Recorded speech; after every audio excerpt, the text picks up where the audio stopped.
J'ai le plaisir de réunir aujourd'hui Catherine Emlé-Périssol, psychothérapeute, docteur en médecine et créatrice d'une démarche intitulée La logique émotionnelle, et Pierre Massot, formateur et psychopraticien en logique émotionnelle. Si je vous retrouve aujourd'hui, c'est parce que vous publiez chez Albin Michel un nouvel ouvrage intitulé très sobrement « Émotion ». Vous avez déjà publié l'un et l'autre plusieurs ouvrages sur ce sujet. Un livre de plus, serais-je tentée de dire? Est-ce que c'est le cas? Et qu'est-ce qui l'a de plus ou de différent des autres ouvrages? Eh bien, je dirais qu'il a de plus une invitation pour le lecteur à entrer vraiment dans la pratique, de la compréhension pratique de ce processus de logique émotionnelle. Et donc, oui, c'est un livre de plus, mais disons que les premiers livres, ceux que j'ai écrits, je ne parle pas de ceux de Pierre, mais ceux que j'ai évoqués, dans lesquels j'ai évoqué qu'est-ce que c'est que l'émotion, comment comprendre la finalité vivante, vitale de l'émotion. Je l'avais jusqu'à présent beaucoup plus abordé dans un registre conceptuel, décrivant de quoi il s'agit, alors que là, c'est une toute autre aventure, puisqu'il s'agit de présenter comment le lecteur peut utiliser en pratique cette compréhension et cette connaissance, et donc se responsabiliser, s'impliquer à lui-même, comment vivre, comment faire bon usage de l'émotion et des émotions qui nous habitent de façon complètement singulière et universelle. Voilà, donc c'est un livre de plus, mais dans sa version, on va dire, pratique, et invitant le lecteur à expérimenter cette responsabilité dans son quotidien. Et Pierre, quelle contribution avez-vous apporté à cette idée d'ouvrage, en fait? Catherine a dit le mot pratique. Oui. Je pense que c'est sous cet angle-là que, d'ailleurs, la genèse du livre s'est trouvée, c'est-à-dire une réflexion qui vient de mon métier d'origine, qui est de faire de la formation et de m'intéresser plus spécifiquement au comportement et aux pratiques professionnelles. Donc avec une assez grande habitude de chercher à trouver de façon simple qu'est-ce qui peut être fait à partir d'un concept. Et donc je pense que l'apport qui a été le mien dans cette nouvelle approche est effectivement celle des pratiques. Celle de comment peut-on rendre les choses plus pratique, plus facile, entre guillemets, à mettre en œuvre. C'est-à-dire pour passer du concept, de l'idée, à la mise en œuvre. Alors, il y a effectivement un aspect pratique qui est en partie dévoilé par le sous-titre de votre ouvrage, que vous allez me redonner, qui est, je crois, 7 étapes pour se comprendre. Voilà. 7 étapes pour se comprendre. Et comment vous est venue cette idée de dérouler ce processus en 7 étapes? Eh bien, c'est vraiment un tâtonnement, mais un tâtonnement fondé sur le processus lui-même comme un chemin. Et donc, ces 7 étapes, c'est 7 pratiques, 7 gestes qui, petit à petit, permettent au lecteur non seulement de découvrir le processus, mais de réaliser étape après étape comment mieux s'entendre, comment mieux entendre l'émotion de l'autre, et donc d'être, le terme est un peu concret, mais c'est vraiment l'intention, notre intention, c'est que ce soit véritablement un outil de développement étape après étape. Oui, je rajouterais que 7 étapes pour se comprendre avec l'acrostiche émotion, c'est la version finale. C'est ça, ça correspond en fait à chacune des lettres, du mot émotion. Et nous sommes dans le cheminement qui nous a amenés jusqu'ici, passé par des stades où le mot étape n'était pas encore choisi. Nous avions pendant un certain temps évoqué la notion de règle en référence à règle de grammaire, c'est-à-dire l'idée étant de mettre en place un corpus de règles dont le respect permettait de parler correctement la langue émotionnelle. Bon, il s'avère que pour des raisons éditoriales et des raisons de choix, d'accroche vis-à-vis du public, il a été choisi de parler d'étapes, donc de cheminement. Ça fait peut-être un petit peu moins peur, finalement. C'est possible que l'aspect règle ait été reçu avec un côté un petit peu trop dogmatique, un petit peu rigide, et la notion d'étape et de cheminement, je dois dire, dans les propositions qui nous ont été faites pour aboutir à ce titre et à ce sous-titre, vous convient assez spontanément plus. Ouais, mais le mot règle raconte aussi quelque chose du fait que notre corps nous offre de multiples possibilités, mais pas toutes. Et donc le fait d'avoir un certain nombre de règles fondées sur la réalité même du fonctionnement du cerveau peut être vécu comme une limite, mais peut être vécu aussi comme une proposition et une invitation à faire bon usage de ce qui nous fait exister, un cerveau. Bien, beau programme. Alors, comment imaginez-vous vos lecteurs? Qui peut être intéressé par émotion, Si on fait très large, ouais. Comme notre cerveau, même si son contenu diffère en souvenirs, est le même sur 7,5 milliards d'individus, je pense que nous sommes tous totalement impliqués, intéressés par ce qui se joue à l'intérieur de notre être. Maintenant, il est vrai que le lectorat va être évidemment beaucoup plus celui des personnes qui sont en conflit, embrouillées, embarquées, tyrannisées par leurs propres émotions et qui voient combien leur relation à eux-mêmes et leur relation avec leurs proches se vit sur un mode de tension, de stress, de réactivité, d'incompréhension, de rejet, de peur. Donc c'est monsieur et madame tout le monde, donc c'est un lectorat très, très ouvert, c'est vraiment tout public, c'est destiné à ce que ce soit compris par tout public, puisque la formulation est tout à fait fluide et très, comment dirais-je, très accessible, et concerne toute personne qui, d'une façon ou d'une autre, quel que soit le milieu dans lequel elle le rencontre, vit le prix de la tyrannie des émotions et souvent paye cher cette incompréhension émotionnelle. Je rajouterais que la cible est large, tellement large que le sous-titre « Cette étape pour se comprendre » peut être interprété de deux façons. Il y a se comprendre implicitement soi-même et se comprendre au sens se comprendre vis-à-vis des autres. Et donc, ça donne aussi une autre approche qui est de dire toute personne qui peut avoir toutes sortes de velléités à avoir une meilleure connaissance d'elle-même, et aussi toute personne qui peut rencontrer à un moment donné ou à un autre une difficulté ou une envie d'aller approfondir un processus de communication vis-à-vis de l'autre. Oui.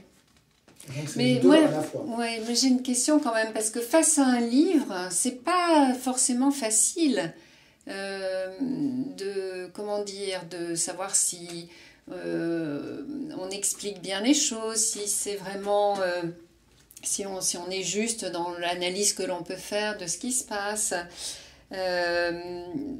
Donc, tout seul face à un bouquin, c'est pas la même chose que d'expérimenter. Qu'est-ce que vous pourriez leur conseiller pour justement intégrer, pouvoir expérimenter vraiment les 7 étapes en question?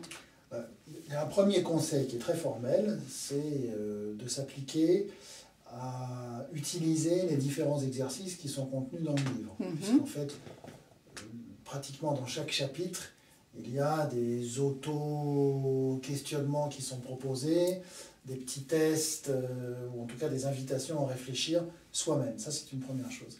Et pour aller un petit peu plus loin, chaque chapitre, donc il y a 7 étapes, donc 7 chapitres, en tout cas dans la partie centrale du livre, se termine par un petit outil d'auto-évaluation.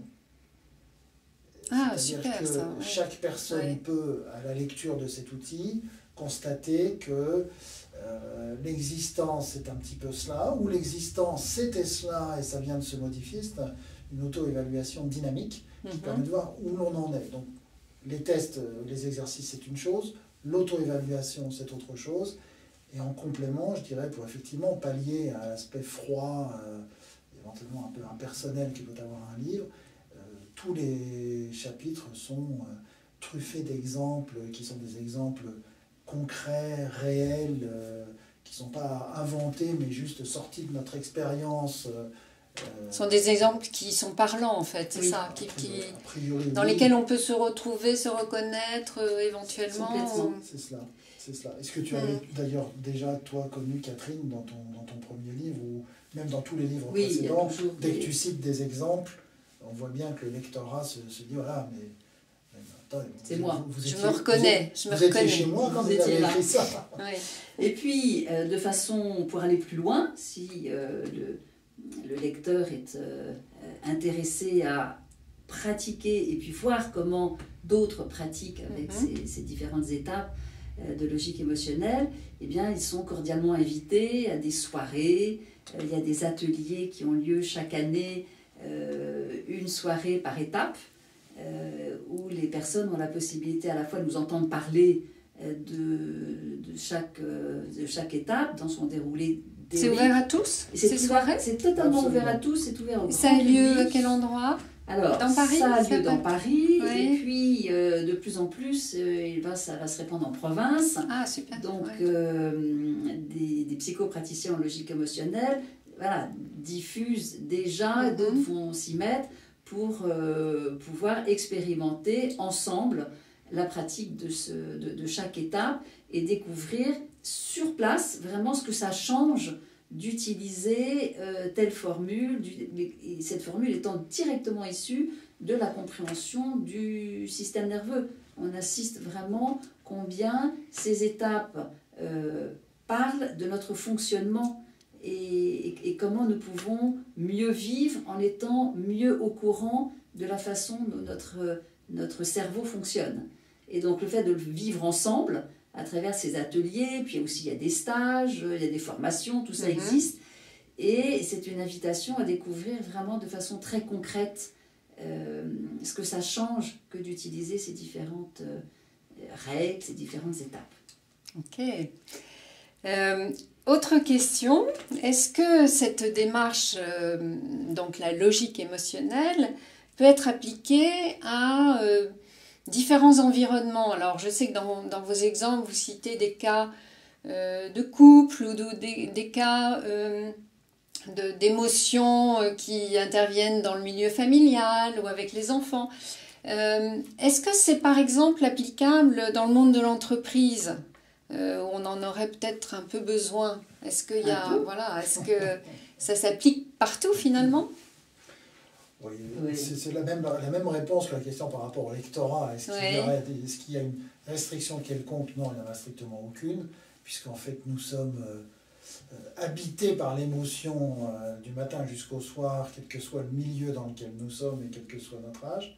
Alors pour répondre plus précisément à votre question, oui, l'entreprise commence à s'intéresser clairement à cette notion-là, notamment par l'arrivée d'une préoccupation dans l'entreprise des risques psychosociaux qui fait clairement apparaître que la dimension psycho-affective des salariés est une clé de la préservation de la ressource humaine. Donc très concrètement, il y a un certain nombre de psychopraticiens qui sont déjà en train de parcourir ce chemin qui s'ouvre.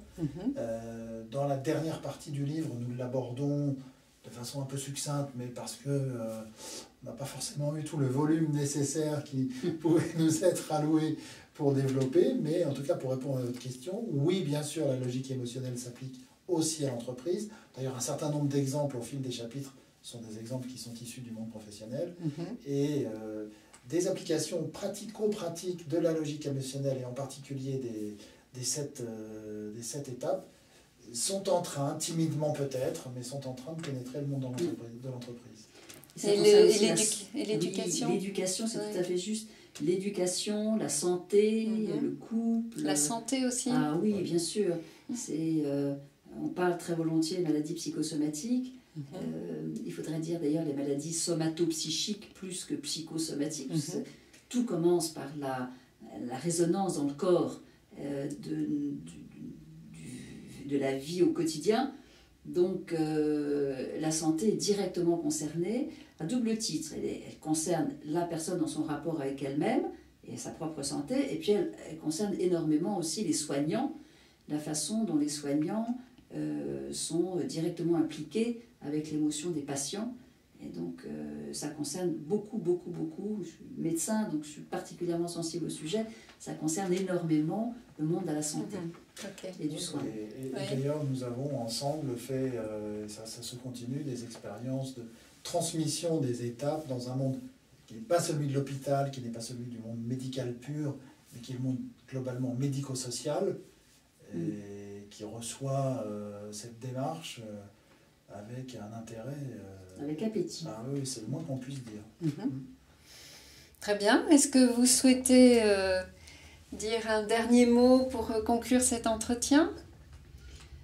Que la logique émotionnelle soit de plus en plus...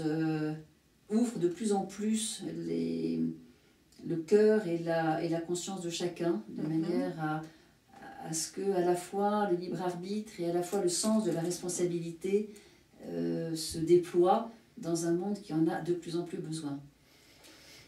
J'ajouterais, en faisant un lien d'ailleurs avec une question posée tout à l'heure, que ce livre présente 7 étapes, mais qu'il n'y a pas d'obligation à les franchir toutes comme ça d'un seul coup, et qu'il peut y avoir des petits gains individuels, même pour une lecture partielle, d'une étape par-ci, une étape par-là, tout ce qui va dans le sens de gagner en lucidité et en conscience sur ce qui se passe à l'intérieur de notre propre logique émotionnelle, va forcément dans le sens d'un meilleur équilibre et d'une meilleure harmonie. Donc c'est chacun à son rythme finalement. Absolument.